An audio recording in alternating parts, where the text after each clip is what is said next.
In the town of Midwich, California, an enigmatic phenomenon traverses the sky and touches down near the coastline. Dr. Allen awakens to an eerie whispering sound, though his wife Barbara reassures him it's merely his imagination. Elsewhere, Frank drops off his wife Jill at the school where she teaches before departing for a construction assignment outside of town. The local school attracts many townsfolk, drawn by the allure of a charming festival. At the stroke of 10, a sudden and inexplicable mass fainting spell ensues, affecting everyone in the vicinity, including pets and wildlife. Multiple vehicular accidents occur, and just before Frank attempts to leave town, he succumbs to the mysterious force, resulting in a catastrophic car explosion. Law enforcement from neighboring towns are dispatched to investigate, only to be similarly incapacitated upon crossing the border. As authorities attempt to demarcate the boundary with a white line, specialized teams of scientists and government operatives, led by epidemiologist Susan, converge on the area. Allen ponders whether a chemical gas might be responsible, but Susan dismisses the notion, pointing out the precise delineation of the affected area. Suddenly, nearby animals begin to stir, and precisely at 4 p.m., every inhabitant and pet in town awakens, bewildered by the preceding events. Evidence of the elapsed time emerges, such as an overflowing bathtub and a tragic incident involving a man who perished after falling onto his grill. Law enforcement and specialized teams hastily descend upon the town to resume the investigation, while locals are unsettled by hazmat-clad individuals combing the area for clues. Amidst the confusion, Jill glimpses a truck transporting the wreckage of Frank's car, grasping its significance instantly. Meanwhile, at the church, Reverend George consoles a distraught Melanie, who reveals that all the women in town are unexpectedly pregnant, some without logical explanation, such as Callie, whose husband Ben has been away on a business trip, and Melanie, who insists she has never been intimate with a man. Ben's return only exacerbates the situation as he accuses his wife of infidelity. Upon discovering Barbara's pregnancy, Allen confides in Jill, revealing the unsettling observation that all the pregnancies appear to have commenced on the day of the blackout. Word of this development spreads throughout the town, prompting a community gathering at the meeting hall that evening to address the situation. Concerns arise among some residents about potential deformities in the unborn babies, but Allen reassures them that tests have revealed no abnormalities. Susan then delivers a significant announcement. Women have the option to terminate their pregnancies if they wish, with all associated expenses covered, along with a monthly stipend of $3,000 for those who choose to proceed with their pregnancies. The condition is that Susan be permitted to monitor and study the children regularly. She also offers a medical team to support women who opt for termination. Following the meeting, Jill checks in on Callie only to discover that Ben is planning to move out, unconvinced by her story. Callie begins contemplating the possibility of termination. That night, all pregnant women dream of themselves with swollen bellies bathed in a mysterious blue light. The next day, Susan is astonished to find that every woman has decided to keep their baby. As time passes, the pregnancies progress normally and the women attend standard motherhood classes. One night, simultaneous contractions prompt them to be transported to a barn, where Susan has prepared a special maternity ward. Each baby is born naturally at precisely the same moment, appearing healthy and human. Even Ben arrives to support Callie and their newborn son. However, tragedy strikes with Melanie, who falls gravely ill and requires intensive care.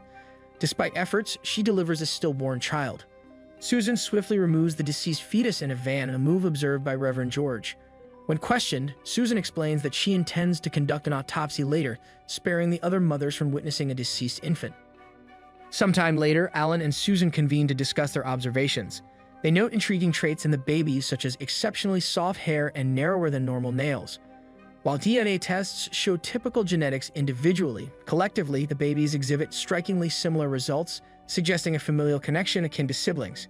Meanwhile, Jill notices her son's advanced abilities at a tender age, as he demonstrates the ability to spell his name with toys. Barbara's daughter appears unusually mature for her age, exhibiting control over her environment by compelling Barbara to harm herself. Jill intervenes just in time to prevent a serious injury, but Barbara remains silent about the incident out of fear. Later, Barbara, unable to cope with her daughter's unsettling behavior, seeks solace by the ocean but tragically falls to her death, seemingly manipulated by her own child. As time progresses, the children grow into eerie young individuals with identical features: white hair, pale skin, and blue eyes. Despite their intelligence, they lack distinct personalities or empathy, perpetually wearing blank expressions and moving in synchronized patterns. Mara, Allen's daughter, emerges as their apparent leader. In due course, the children visit Susan's lab for their routine tests. During the examination, they reveal their ability to read minds and express frustration at Susan's attempts to shield her thoughts. At home, Jill's attempt to groom David sparks a significant interaction where David begins to grasp the concept of empathy after discussing the incident with a doctor. The following day, David distances himself from the group, venturing to the cemetery where he encounters Melanie, who is struggling with her inner turmoil. David's ability to sense her thoughts forewarns him of her intentions. Meanwhile, the other children explore the barn where they were born.